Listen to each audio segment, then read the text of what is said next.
Hello friends, જય શ્રી કૃષ્ણ. આજે આપણે ઘરે જ એકદમ cafe style creamy and cheesy macaroni pasta બનાવવાના છીએ. આ પાસ્તા એટલા ટેસ્ટી અને ક્રીમી બને છે કે બાળકો હોય કે મોટા હોય દરેકને ખૂબ જ પસંદ આવશે.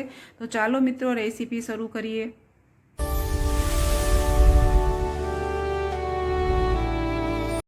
સૌથી પ્રથમ પાસ્તાને બોઇલ કરી લઈશું. મેં 3 ગ્લાસ પાણી ઉકળવા મૂકી દીધું હતું.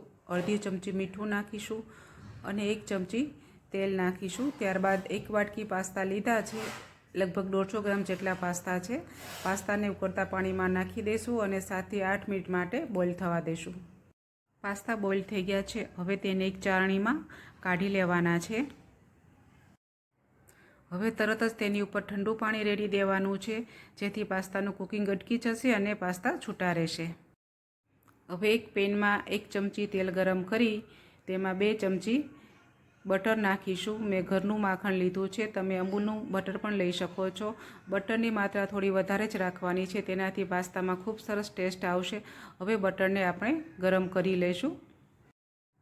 4 ટમાટરને 2 ભાગમાં ડિવાઈડ કરી લીધા છે. બધા ભાગને આ રીતે એક પછી એક બટર ઉપર ગોઠવી લઈશું. બધા ટમાટરને બટરની ઉપર ગોઠવી લેવાના છે. હવે તેમાં 2 ડુંગળીની સ્લાઇસ કરી લીધી છે, તે નાખી દઈશું અને 10 થી 12 લસણની કળી નાખી દેવાની છે અને આ બધી સામગ્રીને ઢાંકીને 10 મિનિટ માટે ચડવા દેવાની છે. 5 મિનિટ જેવું થઈ ગયું છે. બધી સામગ્રી થોડી સોફ્ટ થઈ ગઈ છે. હવે તેમાં અડધી ચમચી મીઠું નાખીને ફરીથી 5 મિનિટ માટે કૂક થવા દઈશું.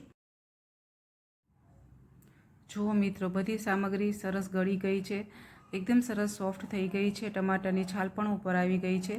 હવે આપણે એક ચમચીની મદદથી બધા ટમાટરની છાલને કાઢી લેવાની છે. આ રીતે એક પછી એક બધા ટમાટરની છાલને કાઢી લઈશું. હવે તેમાં 1 કપ પાણી નાખીને ફરીથી ઢાંકણ ઢાંકીને 5 મિનિટ માટે કૂક થવા દઈશું. બધી સામગ્રી પાણી સાથે ઉકળીને એકદમ સોફ્ટ થઈ ગઈ છે. હવે આ સામગ્રીને મેશ કરી લેવાની છે અને મેશ કરીને એકદમ સ્મૂથ એવી ગ્રેવી બનાવી લેવાની છે. સ્મૂથ ગ્રેવી બની ગઈ છે. હવે તેમાં 1 ચમચી ચીલી ફ્લેક્સ નાખીશું, 1 ચમચી ઓરેગાનો નાખીશું, 1 ચમચી લાલ મરચું પાવડર નાખીશું અને 2 ચમચી ફ્રેશ મલાઈ નાખીશું.